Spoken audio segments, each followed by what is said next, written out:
Iodine deficiency is probably the number one cause of thyroid problems in general. Iodine is antiviral, antifungal, antibacterial. It does an amazing job with our immune system. And here's the other thing that iodine does.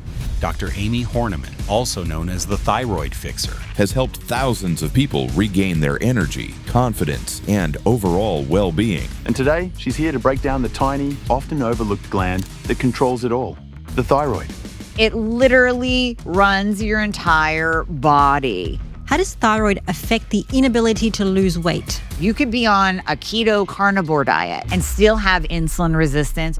I mean, we had a woman that was very, very diabetic. She was on a GLP-1 for over a year at a full max dose. She didn't lose a pound. Her A1C wasn't moving. So we started adjusting and optimizing her thyroid. She literally reversed her diabetes. She's down to a 5.4 A1C and lost 150 pounds. I've had patients come in saying that they think that they have early stage Alzheimer's. It's like, no, it's not early Alzheimer's. It's your thyroid.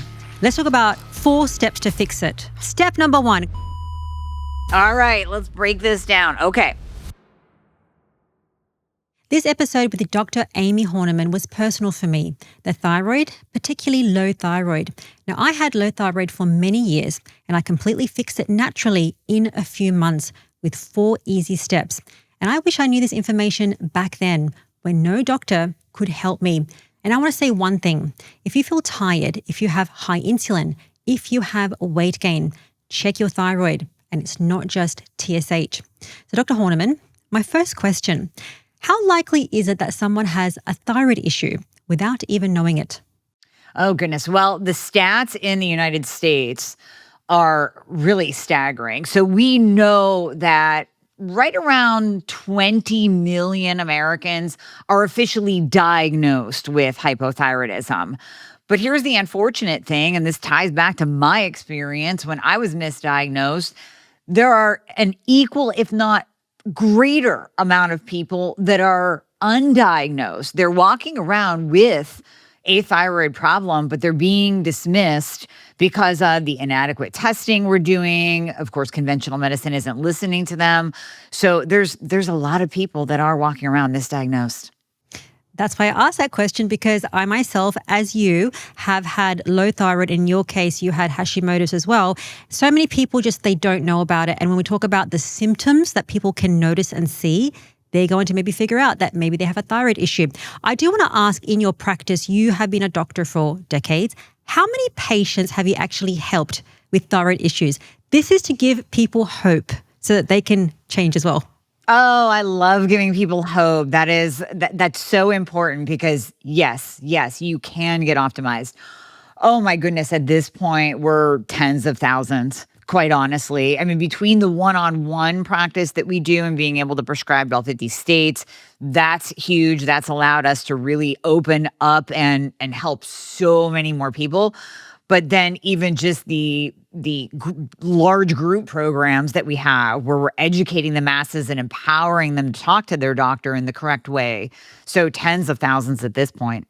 What do you think might be the biggest mistake that a doctor is going to say to their patient? So a regular doctor, maybe they're not so specialized in the thyroid. What is the number one mistake that they miss with that patient? It's a variety of different things. It really starts at the very beginning with that doctor not asking the patient the 4 most important words that any practitioner can ask you when you're working with them, whether it's a health coach, an integrative practitioner, a conventional medicine doctor, your OBGYN. If they do not ask you, how do you feel? You need to get up and walk out and find a new doctor, because it really starts there. We have to overlay how you feel, what your symptoms are, what's happening in your body. We have to overlay that with your labs. So then the second mistake is the lab testing. So number one, when we're testing thyroid, and we'll throw in hormones in there because thyroid and hormones go hand in hand. I'm talking about the sex hormones, progesterone, estradiol, testosterone, DHEA. We want to look at those as well because they play together. The thyroid controls hormonal balance. So when we're testing, are we testing properly? Are we testing everything to get all the knowledge of that patient and of their current health state. If we're not testing properly, let's say in the case of the thyroid, the most common test is TSH, thyroid stimulating hormone. You all have it. If you've ever had your thyroid tested by your doctor, guaranteed they tested TSH. Well, here's the issue. That's a brain hormone. That is not a thyroid hormone. So we're testing that your brain is sensing how much thyroid hormone is in your body, and is it screaming at the thyroid or is it not? But that does not give the whole picture. It doesn't tell us how much actual thyroid hormone is in your body. It doesn't tell us if you're converting your inactive thyroid hormone to the active thyroid hormone. So the simplicity of testing in conventional medicine is also a huge hindrance to patients moving forward and really getting better and up-leveling their health. Okay, so 2 big mistakes there. The doctor won't ask you how you feel. Second big mistake, they just test the TSH and say, oh, you're good. Keep going. And they could have low thyroid, low T3, and we're going to talk more about those specific tests. People should write it down. If they write it down, they can ask their doctor. So let's understand a bit about the basics. In case somebody doesn't know what is the thyroid and what does it do, what is the thyroid? Where is it on the body? Yes, so it's a tiny little gland. It's shaped like a little butterfly right in our neck. And, tiny gland, big job though. It runs your entire body. So I say from head to toe, it runs the show. It controls your hair growth, your eyesight, your body temperature, your brain function, your mood, your metabolism, ability to burn fat, your energy, your digestion, your heart rate, everything. It determines whether or not you get to poop every day. It literally runs your entire body. So it's very important, and it's actually a little bit mind-blowing that we're not paying more attention to this in conventional medicine, but that's what they've been taught in med school, unfortunately. So really, when we're talking about the thyroid, we always have to start there. A lot of people, they'll get pulled into, let's say, Instagram influencer speak of, well, you know what? I need a detox, and that's going to fix all my problems. I need to sprinkle some adrenal fairy dust on my adrenal glands, and that's going to fix all my problems. Or all I need to do is a gut protocol and heal my gut. It's like, wait, let's start with the master gland. Let's start with the one in charge. And then you can go down from there and address any other symptoms that aren't fixed and made better once you do start addressing that master gland. Okay, so how does thyroid affect many problems in the body? So the first thing is that how does thyroid affect the inability of somebody to lose weight? So they're just gaining weight no matter what they do. What's the mechanism? Great question. So every cell in your body has a receptor site on it for thyroid hormone, but specifically for T3. So let me back up to those tests. We were talking about TSH. Sure, go ahead and get that. And with TSH, we want it less than 2. And that's pretty universally standard across all countries. So no matter where you're listening, TSH, we want that below a 2. Now, let's back up and tell the listeners, we're not looking at the standard lab value range off to the side of your labs, because you might have your labs right in front of you listening to this, and you're going to say, well, wait, it's not high or low. It says that it's normal. Okay, that's great. But that standard lab value range was actually derived from sick people, basically.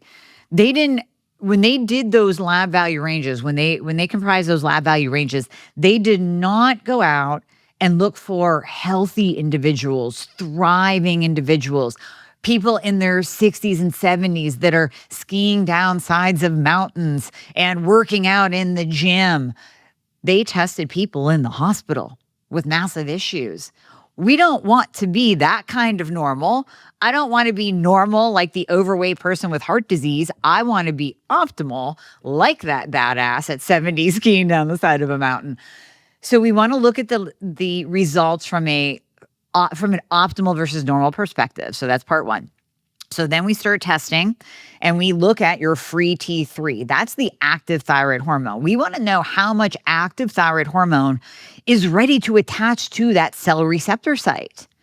Then we want to know, okay, you have this other inactive thyroid hormone called T4, and that has to actually morph and convert and become T3 to actually attach to that receptor site on your cell. When it does, it's like electricity. It's like it lights up your whole body. It turns on your metabolism. It turns on your fat burning. It amps up your energy, your ATP production. Your hair starts to grow. Your digestion starts to work better. Gut motility happens and you get the poop every day. So we need to look at both the inactive thyroid hormone and the active thyroid hormone. Now, there's a really interesting test that we do on every single person, every single time you have your thyroid tested. And it's called reverse T3. And reverse T3 is actually telling us how well is your body taking that inactive T4 that can do nothing on its own. How well is it peeling off one of those iodine molecules and making it into T3? Is it doing a good job? Because if it's not, that reverse T3 will be elevated. Now, this is a relatively universal statement as well. I've looked at many labs from different countries. Reverse T3, we want below a 12. So less than 12 is optimal. Anything above a 12, that tells us that you might not be on the right thyroid hormone replacement. You might have things going on inside of your body like iodine deficiency or selenium, magnesium deficiency that is driving up that reverse T3 and preventing you from converting the inactive thyroid hormone to the active thyroid hormone. So those tests really give us that beautiful picture. But to kind of back up, I had to say all of that to a long answer to a short question. To answer your question, it's about that T3 attaching properly to the receptor site on your cells everywhere in your body, your brain, your heart, your skin, your muscles, everywhere in your body, and doing its job, literally plugging in, like the right plug to the right outlet, plugging in and then turning that system on. Okay, I want to go more into the labs that people need to talk about our tests, because you did mention reverse T3, T4, T3, free T3, and TSH, and we can talk about the optimal ranges a bit later. So that would explain why somebody, like for example, women or men trying to lose weight and they cannot lose weight, it could be your thyroid. And by the way, is it mostly men? Is it mostly women that experience these issues? Both? Oh, no, it's women. We get hit the hardest. So, yeah. Why? Right. You guys have it so easy. It really, when we're looking at hypothyroidism / Hashimoto's, the autoimmune form, it really is affecting about 90% female, 10% male. I mean, it just does. And the reason this is because men have naturally higher testosterone levels than we do. Testosterone is very protective. It's like a shield of armor against autoimmune. So women get hit with all autoimmune conditions more than men because they have that shield of protection. And then we have those fluctuating hormones. So pregnancy, natural, right? But hormonal roller coaster. Perimenopause and menopause, hormonal roller coaster. And that roller coaster of hormones activates something I call thyropause. And that thyropause is when your thyroid gland craps the bed after the age of 40 due to fluctuating hormones. And women are just more set up for that because we are going to go through perimenopause and menopause, and we are going to experience that hormonal roller coaster. So what I'm hearing is that like women have not the short end of the stick, but it could be on any stage of their life, adolescence, even in their 40s, even in their 50s, menopause, where you have these hormonal changes and they can have thyroid issues or even the autoimmune Hashimoto's. Okay, so we spoke about thyroid and weight gain, not losing weight. What about thyroid and insulin or insulin resistance? Is there any connection there? Huge connection. So I always talk about the thyroid, insulin, and cholesterol triangle. Because we know that elevated lipids, elevated cholesterol is driven by high insulin, but it can also be driven by low functioning thyroid. Well, the thyroid also controls your blood sugar and insulin management and control. So if your thyroid is low and slow, you could be eating perfectly. You could be on a keto carnivore diet and still have insulin resistance and still have an elevated A1C and dysregulated blood sugar because again, the thyroid gland is the master. So it starts there. And quite often I will see that. I'll even see individuals on a GLP-1 who are full-blown type 2 diabetic. They're not just using a GLP on the side or microdosing it. They're on a full dose, high dose, normal dose of a GLP-1.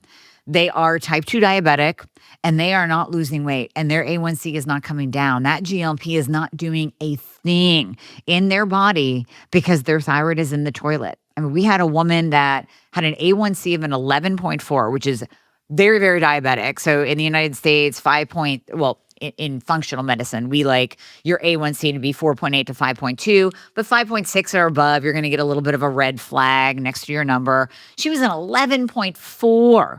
She was on a GLP-1 for over a year at a full max dose. She didn't lose a pound. Her A1C wasn't moving. We check her thyroid. She's on the wrong thyroid treatment. So that's something else we can talk about. Not being on the right thyroid treatment. Her reverse T3 was elevated. Free T3 was low. It wasn't working. So we start adjusting and optimizing her thyroid. Now the GLP-1 can do its job. She literally reversed her diabetes. She's down to a 5.4 A1C and lost 150 pounds. But that GLP-1 was not working because her thyroid was in the toilet. Wow. I think someone's going to be like perking up thinking, wow, I'm doing carnivore, keto, doing all the dieting. But if your thyroid is not on, switched on, your T3 is not correct, reverse T3, that's incredible. Okay, I want to talk about what destroys the thyroid because people want to know, well, what the heck am I doing to kill my thyroid? First question, what foods do you think people are eating? What healthy foods are destroying the thyroid? Well, so there are some foods, I wouldn't use the term destroy because I don't want to scare people away from eating veggies. I'll scare them. It's fine. I was eating all these wrong foods. I used to have a spinach smoothie all the time. Right. Exactly. So, That was terrible. just like you said, like the oxalates, they can wreak some havoc on your thyroid, the spinach kale smoothies. And then cruciferous vegetables in their raw form. So broccoli, cauliflower, cabbage, they contain something called a goitrogen. And now we've all heard of goiters as associated with the thyroid. That's why our government started sticking iodine in our salt to try to reduce the amount of goiters that we were seeing, especially in the goiter belt, which is like right around the Great Lakes, Michigan, Lake Erie, up there in the States. But those goitrogens can wreak a little bit of havoc with the thyroid gland. Now, I'm not saying, if you are a veggie eater, if you're not carnivore and you throw in some veggies, just don't eat them in their raw form. Cook them down, break down that structure, put them in some olive oil, grill them, roast them, saute them, but break down that goitrogenic structure so that you can better utilize them and those goitrogens aren't affecting your thyroid. Also taking digestive enzymes to help your body break them down. Also very, very helpful. That was a very diplomatic answer. If you speak to the likes of Dr. Elizabeth Bright, she's going to say broccoli, cauliflower, spinach, oats, yam, soy, all of them are terrible. I mean, it's pretty not the best. But what I'm saying is like these are healthy foods that people think that are let's eat more of them. But if you have a thyroid problem, maybe eat less of them and eat like, for example, like more meat. Next point is iodine deficiency. How can that lead to low thyroid? Oh, iodine. I love me some iodine. So iodine deficiency is probably the number one cause of elevated reverse T3, but also the number one cause of thyroid problems in general. And this is really where my mind is blown that there are so many people out there anti-iodine. They're telling people to even avoid foods that contain iodine. And I'm like, can we just go back to the science? Can we go back to the fact that your thyroid gland needs iodine to even produce T4 and T3? It needs iodine to convert that inactive thyroid hormone T4 to the active thyroid hormone T3. In addition, iodine is antiviral, antifungal, antibacterial. It does an amazing job with our immune system. I increase my dose of iodine if I'm traveling. I'll put it in a little spray bottle, squirt it up my nose. I'll take 2 or 3 doses during the day to support my immune system. It protects your breasts. It protects your thyroid against thyroid cancer. And here's the other thing that iodine does. 2 other just fascinating things. Number 1, it increases the P53 protein.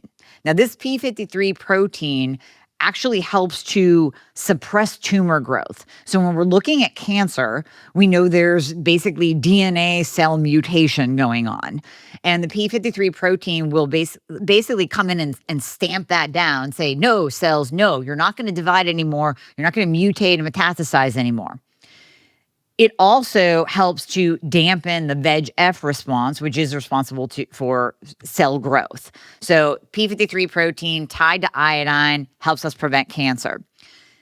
The other thing, again, going back to science and common sense, where I do not understand why people are anti-iodine, we are constantly exposed to fluoride, bromide, and chlorine. So they are the toxic halides/halogens, depending on their form.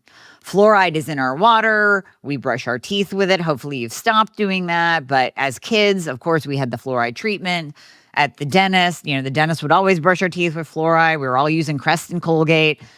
Bromide everywhere, everywhere. I don't want to hear that you don't have a hot tub. I'm sorry, that's not saving you from bromide. It's in your clothes, carpet, furniture, everywhere. And then, of course, chlorine is in our water system. You're not going to avoid that. So we are being constantly exposed to these very, very toxic halides that destroy our thyroid, but also wreak havoc in our body as well. The only thing that will kick off those halides from our cell is iodine. It's almost like they compete at that cell receptor site. So if you don't have enough iodine in your body, then those toxins will attach to your cells. They will destroy your thyroid. They'll downregulate it. They'll make all of your symptoms worse. And it's all because you're not taking iodine. So would you say that if somebody doesn't have a thyroid problem, they still need iodine? Yes, absolutely. Just for everything that we just talked about, you still want to protect your cells from the toxic effects of those halides, but cancer protection, immune support, just antiviral, it's huge. As Dr. Horneman mentions, many things can affect the thyroid, and one big thing is what you eat. And one step I did to reverse my low thyroid was to do the carnivore diet. And for you, it might be simply dropping the carbohydrates. But here's one thing you might notice: some side effects. Some things like low energy, nausea, headaches, or even cramping. And a really easy way to fix this is to be generous with your salt. Try to use at least 5 grams of high quality salt in every meal each day. But if you still don't feel your best, you might want to consider adding in electrolytes, one that has sodium, potassium, and magnesium, because it's so important for your brain and also for your body. And that is why I have Element as a sponsor of today's episode. Now, I like to use a high quality supplement like Element because it has a science-backed mix of sodium, potassium, and magnesium without anything artificial, and there is no preservatives. And I personally choose the raw unflavored option, and it has a lovely salty taste that I put in my coffee and also in my water. And right now, Element is offering my viewers this free sample pack on every order. So you're going to get 8 single servings of Element to try for free. So if you want this, just head to drinkelement.com/the Primal Podcast. Going back to what destroys the thyroid. So it was iodine deficiency, some foods that people think that are healthy. The next one is birth control pill. Yes, 283% increased risk of hypothyroidism if you've been on the birth control pill for more than 10 years, which I have. I'm not passing judgment. I'm just throwing stats out. So the birth control pill is synthetic hormones. Okay, so synthetic hormones. Now listen, if you're in your teens, 20s, you have a daughter that age, they don't want to get pregnant. I get it. There's a time and place to use birth control. But when I have a patient come into the practice and she's 45 years old and still on birth control, I'm like, come on. It's time to just be a responsible adult. Let's get off the synthetic birth control that is wreaking havoc with your own hormones. It's suppressing your body's ability to produce enough progesterone. And you're increasing your risk of hypothyroidism, especially if you've been on it for more than 10 years. Because that birth control, those synthetic hormones, the progestins in birth control, will increase something called thyroid binding globulin, TBG. And that binding globulin will bind to your thyroid hormone And that thyroid hormone won't be able to get to the cell, to attach to the receptor site on the cell, to give you metabolism and energy and all the things that the thyroid does. Whoa. Okay. So I was on birth control pill. Actually, I was on it when I was like 15 because of acne. You know, like they prescribed like Yasmin or something, or Yep. Jasmine or something. And then you just stay on it because it controls your periods. This is like a bit of female talk, but there's so many women that are on birth control for just because they just stay on it and the doctor wants you to stay on it. So those are the things that are going to destroy your thyroid. Before we get to the signs that people can see if they have thyroid problems, I want to know about you because you're like a girlfriend to my heart. You had low thyroid and also Hashimoto's. How did you find it out and what was your story? And are you completely healed now? Great question. Thank you. So yes, I am completely healed. I live in optimization land, which I invite all of you to join me in. It's a beautiful place to be where you don't gain weight looking sideways at a brownie. You have abundant energy through the day. Your brain functions. You're the best employee, wife, mother, friend ever because you're ready to go. It's an amazing, amazing place to live. So how do you get to optimization land? Well, you have to get your thyroid optimized the right way, but it really does start with the actual diagnosis. So if we rewind 25 plus years at this point, I was competing in figure competitions. So for those of you who don't know, it's like bodybuilding, but more feminine. Your diet is very strict. I mean, chicken, broccoli, asparagus. I'm going to the gym twice a day, doing cardio twice a day, and checking in with my coach because we all need somebody to guide us. So I was doing my check-ins, and every time I would get on the scale for this one particular show. Now, I had done plenty of these. I had done plenty of shows. I'd done photo shoots that I would diet down for. Maybe not the most healthy lifestyle ever, but it was still a very clean eating lifestyle. And this one show I was getting ready for, the scale kept going up. And I would report into my coach, and he's thinking that I'm eating donuts and pizza, and that I'm not following the plan. I'm like, no, really, I've tightened it down even more. Like I'm going to the gym 3 times a day because you start to self-blame, you start to question yourself. Like, well, maybe it's me, maybe it's my fault.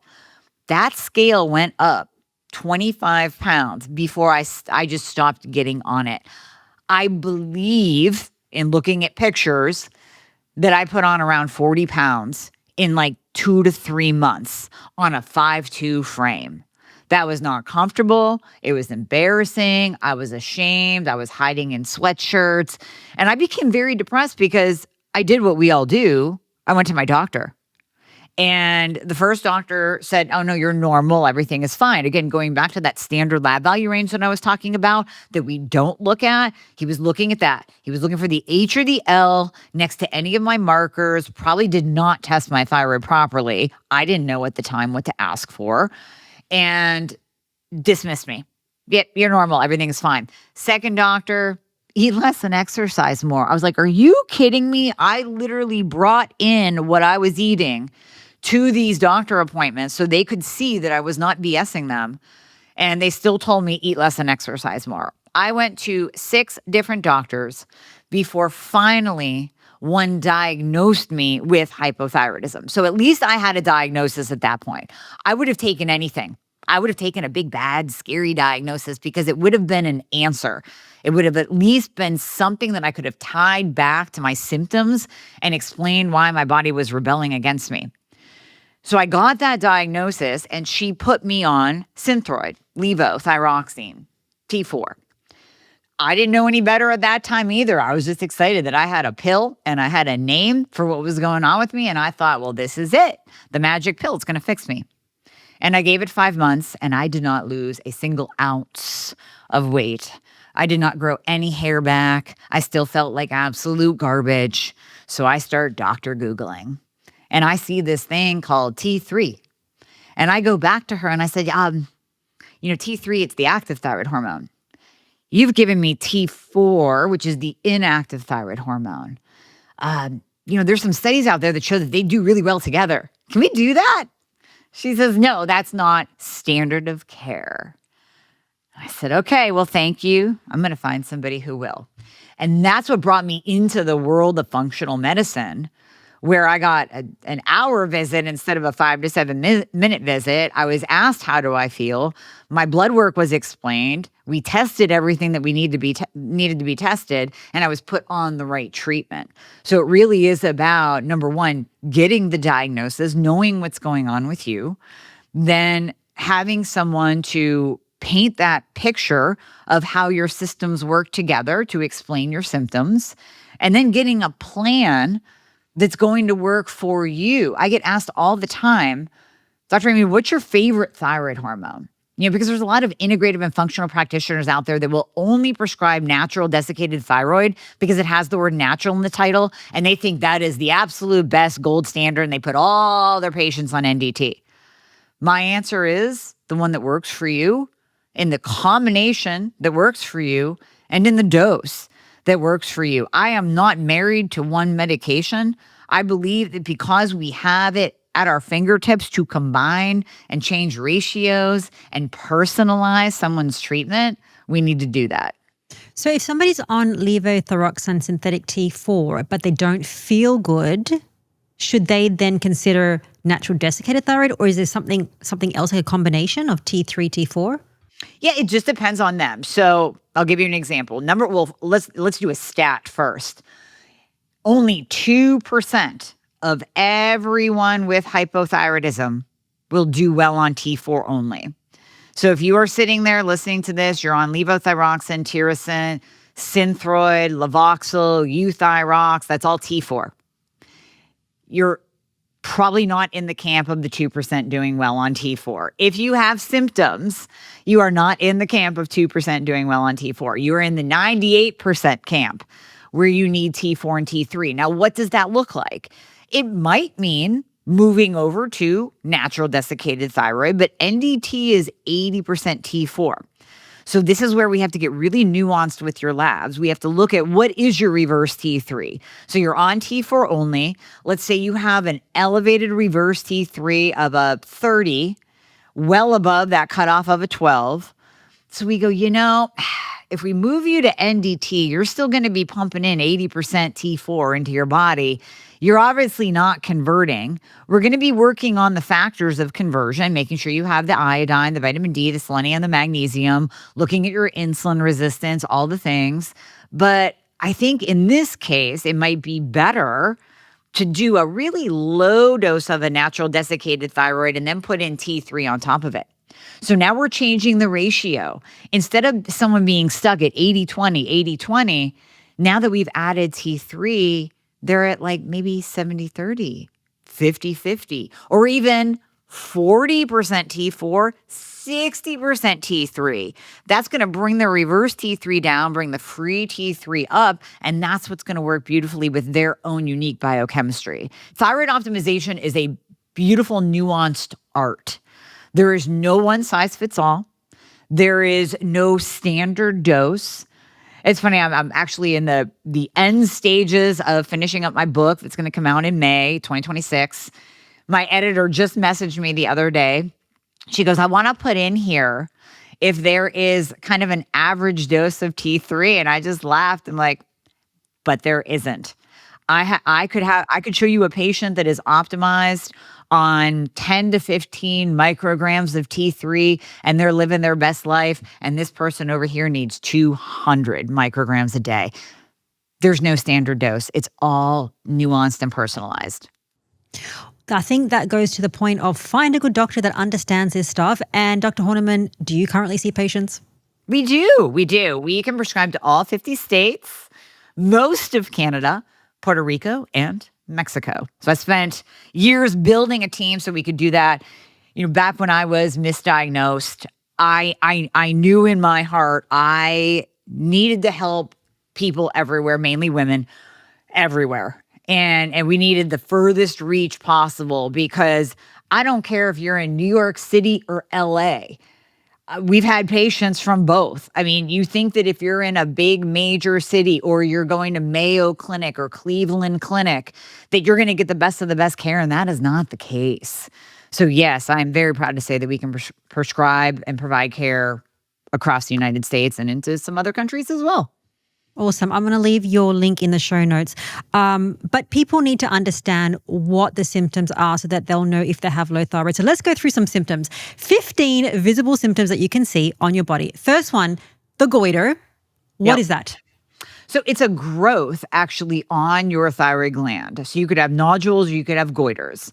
Whenever you can palpate and feel an actual bump in your throat right around your thyroid gland, that's a growth. Now, we'll ultrasound that, we'll check the size, possibly biopsy it just to rule out cancer. Thyroid cancer is very, very rare. Of all the hypothyroid cases, really, we're only seeing it in like 2 to 5%. So don't worry about it. It's usually nothing. Usually you just need some iodine because iodine will reduce the size of nodules and goiters. But yes, it's a palpable little nodule that's most likely benign. Perfect. Okay. Number 2 is your skin. So dry skin, cracked skin, acne. Yes, yes, yes, and yes. The dry skin is huge. And, people will be lathering themselves with body lotion and oil, and it just doesn't work because the skin cell turnover rate, whenever you think hypo, low, and slow. And then that can pretty much cover all systems. So if we're thinking about skin, then that skin cell turnover rate slows down and we actually will get kind of dry, scaly patches or, like you said, acne because we're not sloughing off the dead skin as often as a full functioning thyroid would. And that can create that sebum and debris buildup where we get the acne. Okay. Symptom number 3 and 4 is hair and nails. So hair loss, thinning hair, and then weak brittle nails. I don't have that problem. Like, as you can see, lots of hair. Oh, beautiful hair. Yeah, no, that's a huge problem with people. I would say hair loss is in the top 3 complaints of women. I will have women who gather the hair that falls out of their head in the shower and put it in a bag so they can show me how much hair they're losing. And I mean, it's big and it's devastating. Now, it's not always tied to the thyroid, but the thyroid does control nutrients getting to the hair. So your circulation slows down and we're not getting all the nutrients to the follicle itself. And then the rate of hair growth. So your hair goes in 3 phases: the growing phase, the falling out phase, and the dormant phase. And all of those phases start to slow down when we are hypo, low, and slow. Okay. Next one is the number 1 sign that Dr. Bright said to me that you have low thyroid. Body temperature, always cold. Yes. So you could actually be 1 or 2. You could always be cold and have cold intolerance. So everyone else around you is comfortable and you're putting on a winter coat, or the flip side. And the flip side does not mean that you are hyperthyroid. You can have dysregulation in your body temperature to where you're always warm. And this isn't a hot flash, ladies. This is that heat intolerance. So it's like when let's say you go to visit your grandma and she's got that thermostat pumped up to 78 degrees. You're like, I just can't. Like your hands and feet are turning red. You're literally feeling very, very uncomfortable. It's like your body actually overheats. So it can be heat or cold intolerance. Okay, next one is metabolism. So inability to lose weight. That's the big one. That really is the number 1 complaint and the number 1 symptom that I see with my ladies. So it's just like what I was doing. You could be doing everything right. You could be doing all the things, even the GLPs, and nothing is working.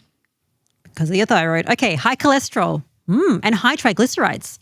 Yes. So it goes back to that thyroid, insulin, cholesterol triangle, the thyroid direct control over cholesterol regulation, but also if it's making you insulin resistant and you don't have that glucose and insulin control, that's going to drive cholesterol, because really that cholesterol is driven by processed foods, high sugar, being insulin resistant, not having control of your blood sugar.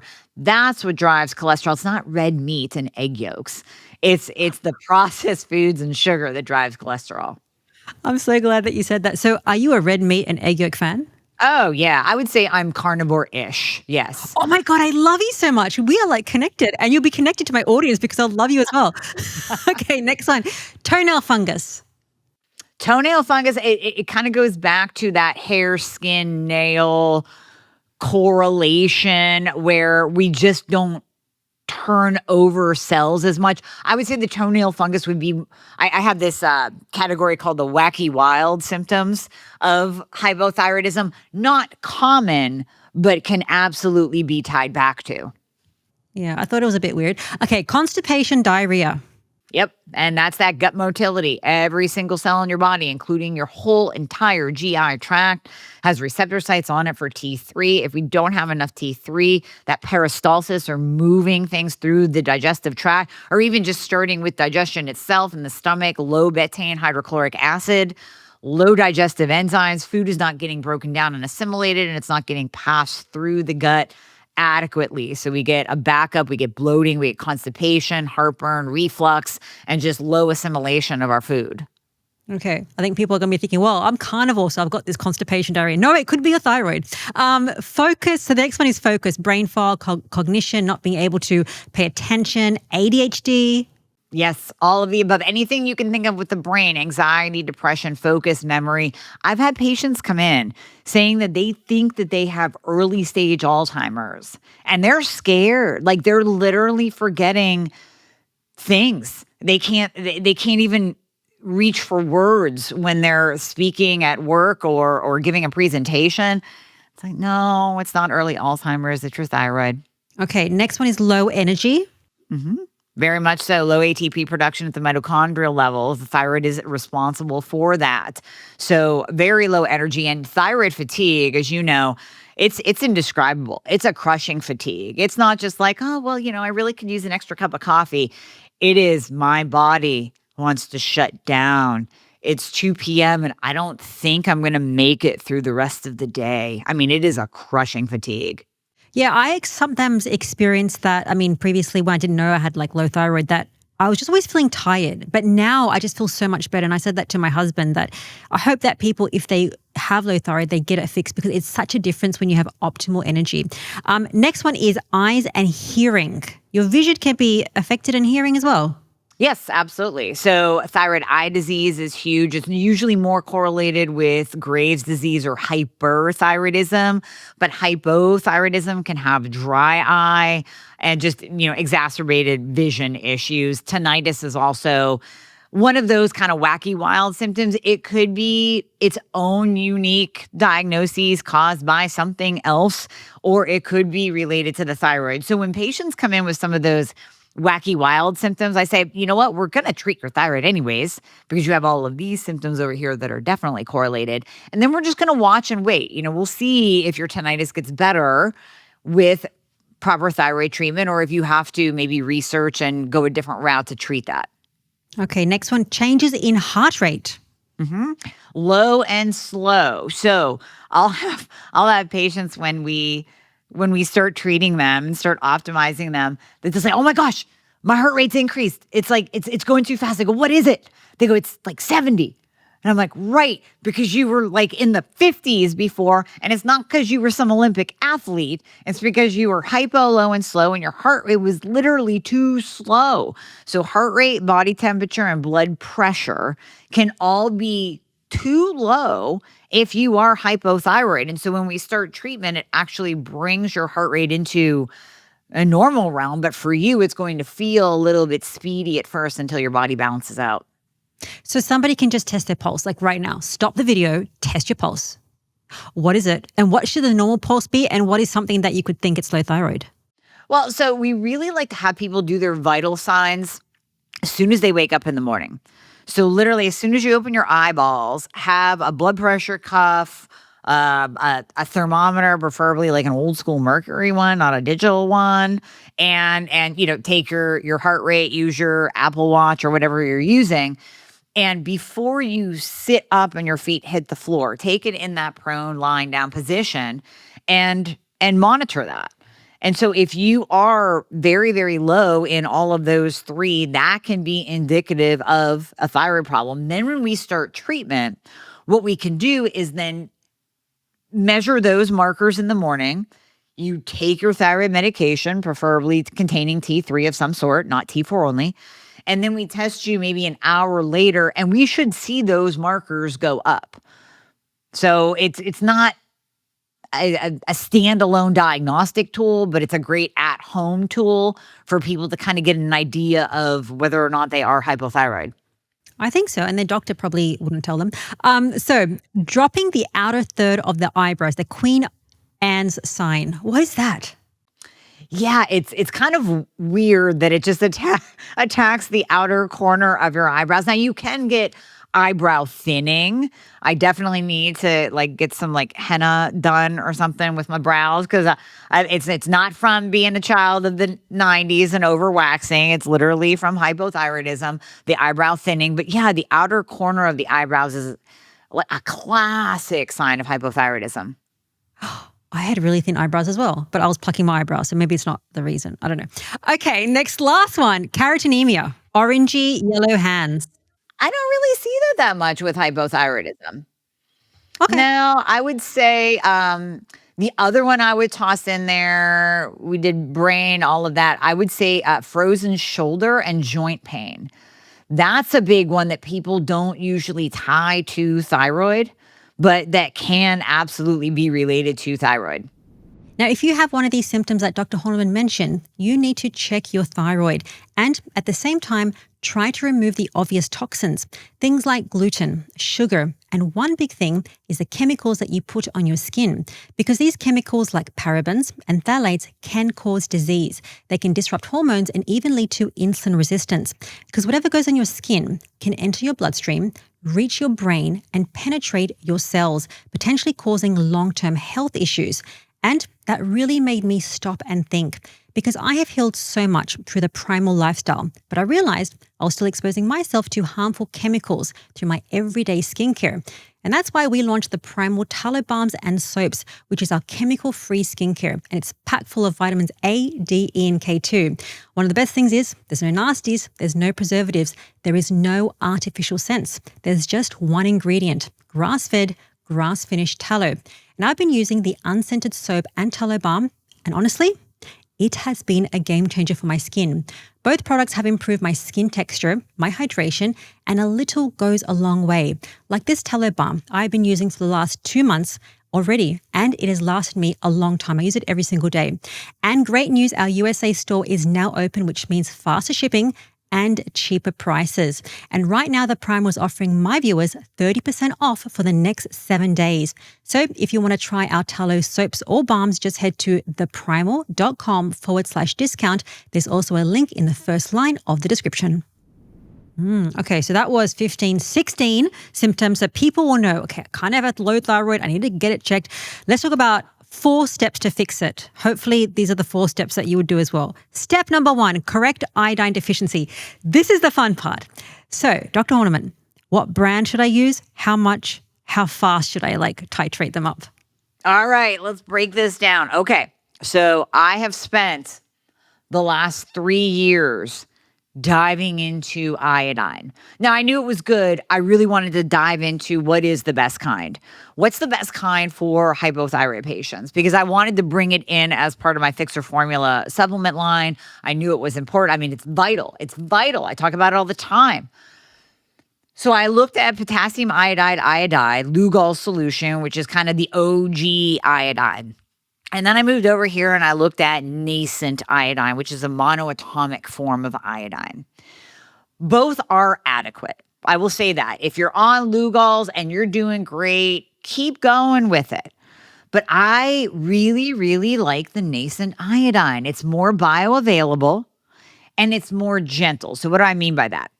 Part of the reason why there are practitioners out there naysaying and poo-pooing the use of iodine with hypothyroidism and Hashimoto's is because some people, and it only takes one to ruin it for the rest, some people took a little bit too much and went into a thyroid storm or hyperthyroidism. It caused their thyroid gland to dump thyroid hormone, and they became really jittery, elevated heart rate, tachycardia, AFib. I mean, stuff that could land you in the hospital, and you might need some metoprolol or beta blocker to bring you back down. That's not a good scenario. So rare. It's so rare.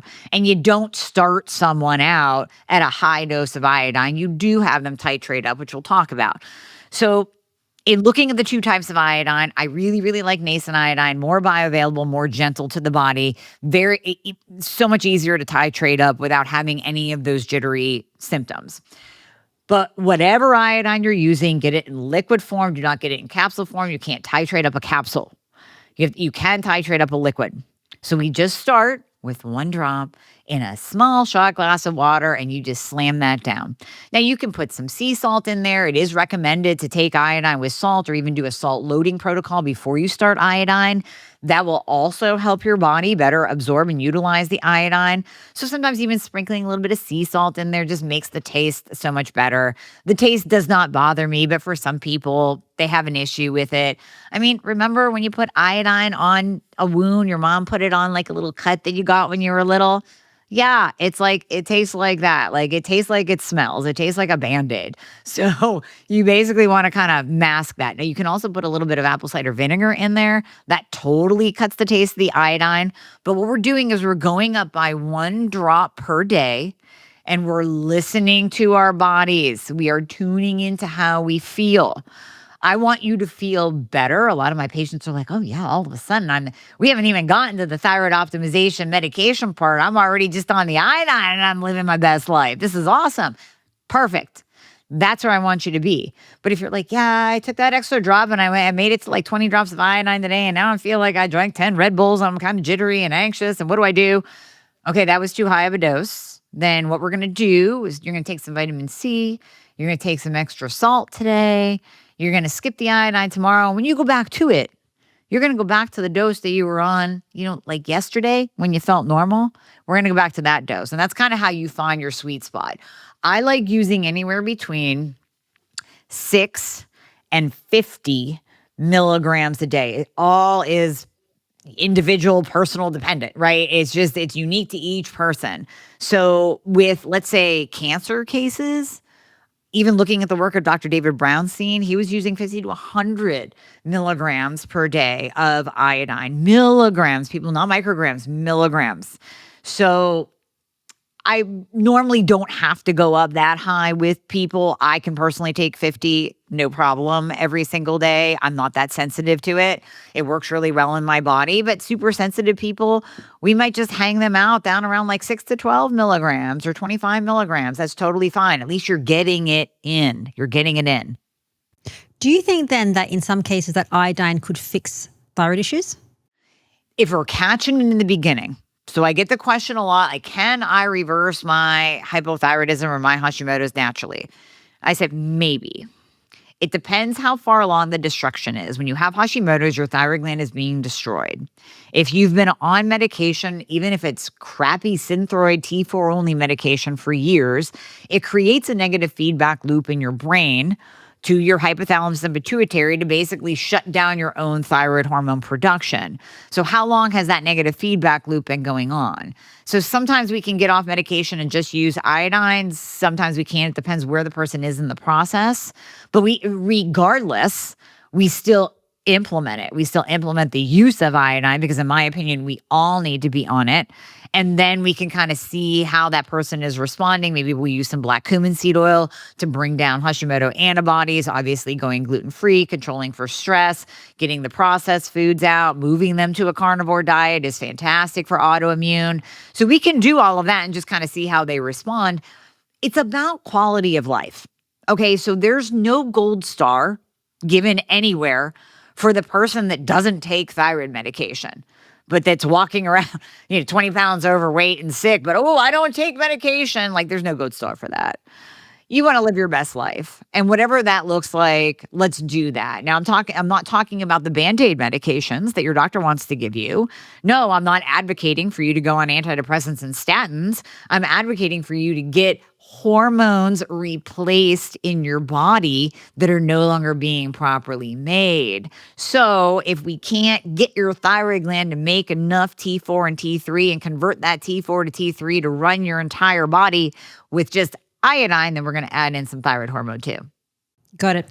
Before we get to the hormone, the medication, when you said 50 milligrams to 100 milligrams iodine, or those doses, how many drops is that? So if you think of Lugol's, that there's two percentages, 2% something and 5%.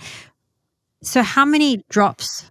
It depends on that particular manufacturer's dose. So I haven't looked at Lugol's in a long time, just because I shifted over to nascent iodine. And so my iodine fixer, it's anywhere between 9 and 36 drops because of how many micrograms is in each drop. So you just kind of have to do math with iodine. You have to get how many micrograms and plug it into ChatGPT, and then it'll tell you whatever iodine you have, how many drops you need to get to that. Okay. But you do start with 1 drop and then titrate. Titrate means increase slowly. You don't just do 9 to 36 drops in one hit. And again, that's Dr. Horniman's thyroid fixer supplement. That's not Lugol's or the Nason, which you mentioned. But I'll leave everything in the show notes. People can choose what they want to buy. But iodine is very important. Next one is medication before we get to the diet. So this is where people are going to think, okay, I'm on T4, synthetic thyroid medication. What should I do? Do I take NDT? What's your thoughts? Right. So there's a multitude of different thyroid hormone replacement out there. So let's just shift that right away. We're not going to call it medication. We're going to call it thyroid hormone replacement, because we're replacing hormones that are no longer being properly made by your body. Now, in the one category, we have T4. We have Synthroid, Levo, Tirosint, Levoxyl, Euthyrox, or just even a compounded T4. Then in the middle category, we have natural desiccated thyroid. This is derived from a pig's thyroid gland. It's porcine-derived thyroid glandular. That's your Armour, your NP thyroid. Back in the day, we had Nature Thyroid. There's WP thyroid. And then there are even some supplements that are thyroid glandulars derived from cows, so bovine thyroid glandulars. Now, in the States, those are being threatened by the FDA. We here at Fixer Formulas, we make a thyroid glandular. We've been told to sell what we have and cease and desist making any more. So we don't really know what's going to go on with NDT medication here in the States. To be continued on that. We'll see. And then over here, we have that third category of T3. That's your liothyronine or the brand Cytomel. Now, the T4 and the T3 categories, they're often referred to as synthetic. I don't like that term because they're biosynthetic. They are biologically identical to the T4 and the T3 that your thyroid gland makes and can change the lives of many. So again, going back to my answer of what's my favorite, it's the one that works for you and the combination that works for you and the dose that works for you. We can overlay and play around with all of those different thyroid hormones to get the right match for you. So it might be a little bit of T4 and T3 and a lot more T3. It could be T3 only. That's what I am. I don't convert whatsoever, so I am T3 only. It could be NDT with a little bit of T3. I mean, we can mix and match and just personalize the heck out of your treatment. It makes sense. So that would be step 2, which is the hormone replacement therapy. So it's not medication. But again, I think it's best to consult with a doctor for that one. The next one people can do it by themselves. Step 3, the diet. I've got a bit of a game here. You tell me if these foods are good for your thyroid or not good for your thyroid. Foods and drinks. So yes or no. Ready? First one, beef. Yes, good. Ribeye, chuck, short ribs, all good? All of it.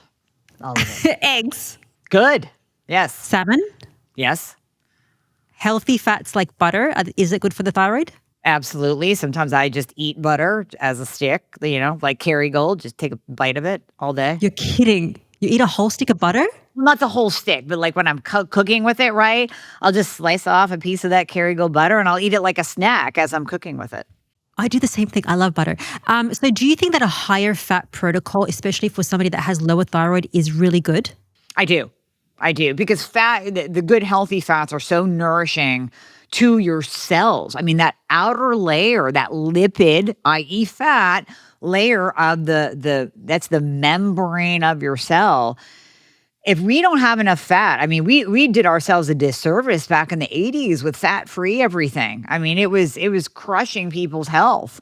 So yes, absolutely. High fat is it's like anti-inflammatory. Think of it as soothing the body. So 100% it helps. That's why I'm a huge fan of, carnivore / keto, kind of leaning more carnivore with the protein and then the really good fats for people with thyroid problems. Oh, that's good. I'm carnivore as well, so awesome. Okay, next one is coffee. It's fantastic, high in antioxidants. You just don't want to take it with your thyroid medication. Go an hour away from taking your thyroid hormone. But if you have low thyroid, should you avoid coffee, like the stimulants, the caffeine? It's not good for it, or do you think it's okay? It's okay. Of course, just get a high quality one, organic, mold free. That's the last thing you want to do is expose your body to more mold when you have a thyroid problem. I really like the mushroom-based coffees as well. So you might have a little bit of caffeine, like 50 milligrams of caffeine as opposed to 200 in a regular cup of coffee. So just a high-quality coffee or mushroom coffee, totally fine. Okay, and then the last one, tea. Yes, also good. Same rules apply to coffee. I'm not a big tea drinker, so I didn't go down that rabbit hole of how much garbage or heavy metals are in tea, but I do know that they can occur. So you want a high quality tea and you want it, again, an hour away from your thyroid medication. Okay, I've heard that you should take one Brazil nut a day to help with your thyroid. Is that true? Selenium, yeah. So Brazil nuts are very, very high in selenium. We technically need selenium-methionine. So it's a little bit better if you get a supplement that contains selenium-methionine, but here's the key. You only need 100 micrograms a day. Thyroid patients are notorious for hearing that selenium is good for them and taking like a bag of Brazil nuts or like 400 micrograms of selenium a day. And there is a point where it can be too much and it can push up your reverse T3. So yes, I would say 1 or 2 Brazil nuts a day, or just get a supplement that contains 100 micrograms of selenium-methionine. What if you do carnivore or keto? Do you have to do that? Get selenium? Again, so I'm going to use myself as an example. I get supplement fatigue a lot. There's so much that we could take and that I can take, and that's, intriguing. But I prefer to get what I can from food. So, okay, maybe a couple of days a week, I'll pop the selenium supplement. And then I'll just rely on my meat sources and like pop in some Brazil nuts. So I mix it up. Okay, and what do you say for people that say ketogenic diets or low carb diets suppress T3? Do not do it if you have low thyroid. Okay, here's the thing. We have to look at the pros and cons of what we're doing, right? So if, let's say, you are keto or carnivore, low carb, and you are dedicated, and that is your lifestyle, and you are 100%, and you never break out of that ketogenic state, and it's been months, years, and you're starting to feel hypothyroid. Would I tell you to stop doing that if it's improved all of the other markers in your body? Absolutely not. Because keeping you at a healthy weight, keeping your inflammation down, keeping your insulin in check is much more important to me than your T3 level. And I know, oh my God, the thyroid fixer just said that. You always talk about T3 and you just said that's more important than your T3 level. Yes, because we can replace your T3.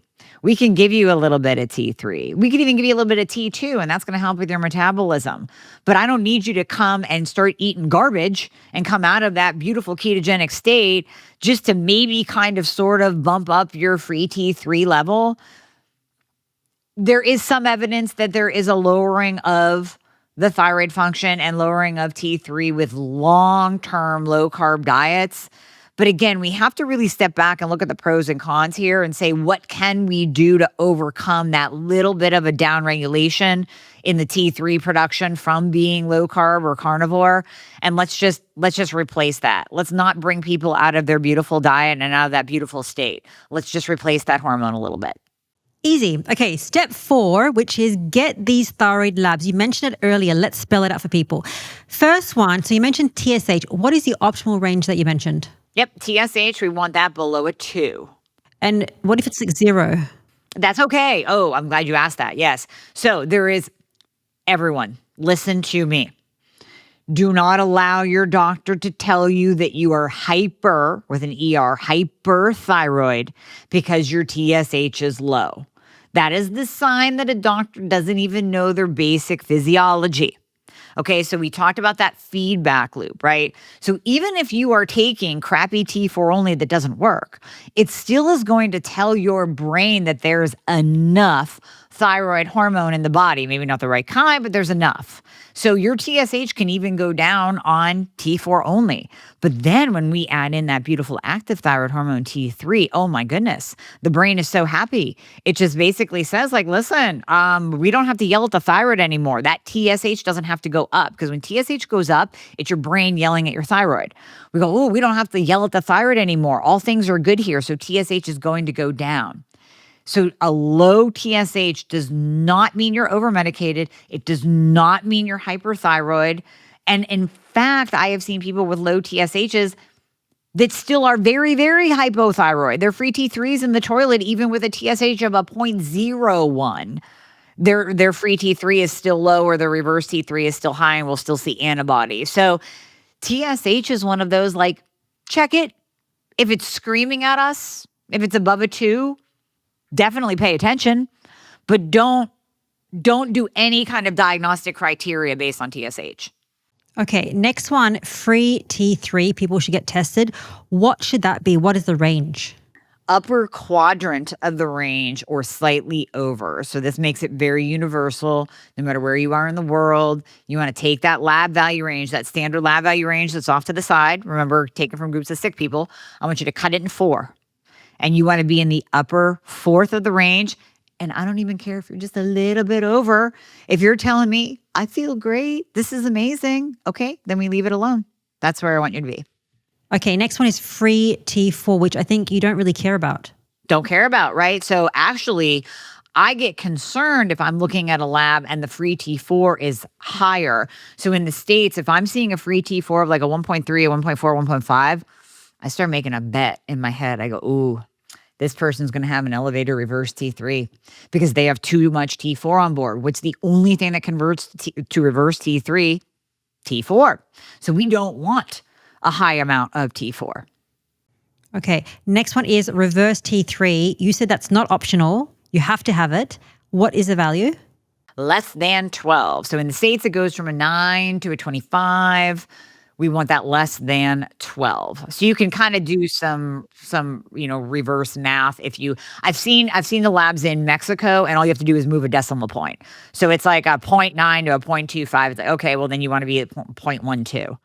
Okay, what if you don't get the reverse T3? Like, I haven't got mine. So I've got my free T3, free T4, TSH antibodies. So what if you don't have it for people? Do they have to go get it? Are you optimized? Do you feel good?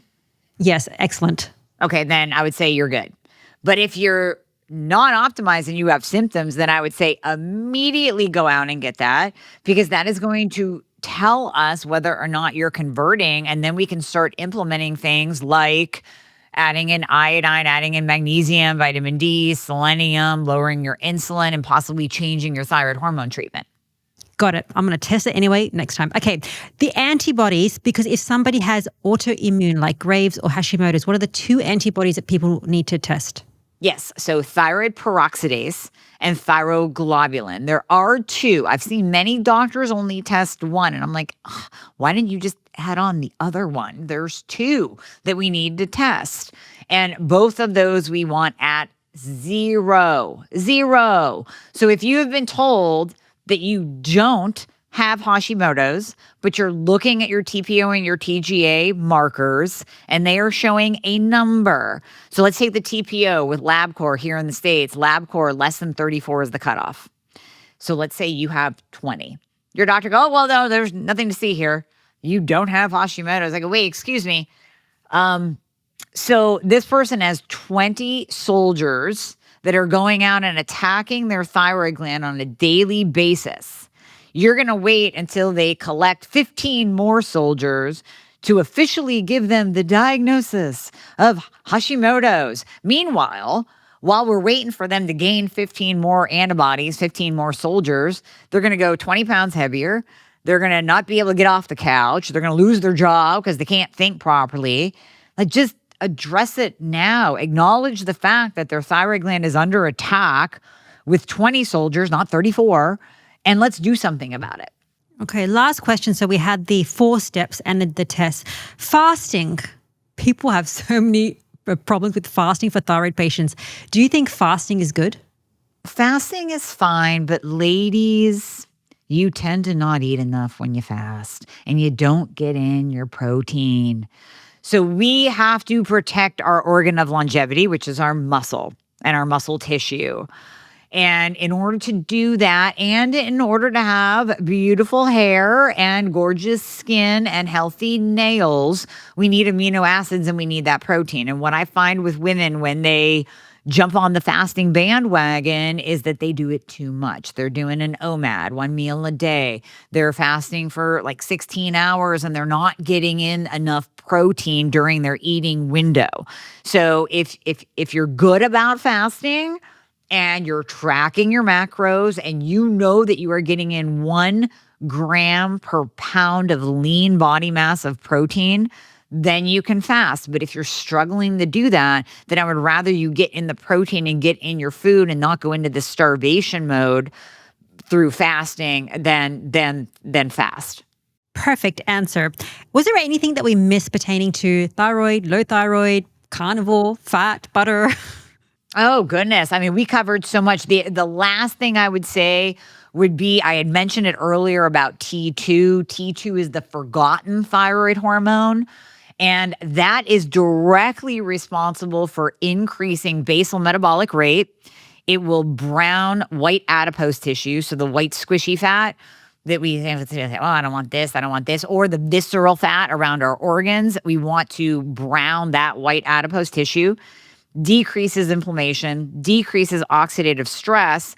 And most recently, the studies have come out that it will turn off a gene that promotes fat burning or fat accumulation. So basically, we're telling the body that when we do go off of our normal carnivore lifestyle and we tend to eat a little bit more because it's the holidays, we're not going to put fat on our body. So that's huge. Now, T2 is available over the counter. You don't have to beg your doctor for it like you do with T3. So that is a very cool biohack, thyrohack that we can do to at least help us with energy production, lowered inflammation, and fat loss. Amazing. Dr. Horniman, thank you so much for your time. I can see you're so passionate. All the links are going to be in the description. I would highly suggest if somebody thinks they have thyroid issues, go see you or go see a doctor who knows the stuff that you know, plus get some iodine. All the links in the show notes. Thank you so much for your time. Thank you.